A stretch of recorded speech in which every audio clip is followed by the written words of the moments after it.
just emotionally, it was interesting to play in Poland a couple of years ago. It was strange, like going to where most of my family is buried and play Jewish music in this Krakow festival. It's very moving, and then it's also in a way it's kind of cheap and disgusting because the Krakow festival is celebrating the absence of Jews, so it's unclear sometimes if it's.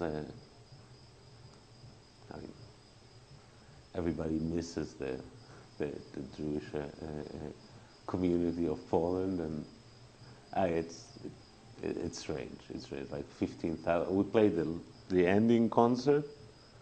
It's 15,000 people in the main old ghetto, the Jewish quarter street. It's very moving, but then there's something. There's something stupid about it. I mean,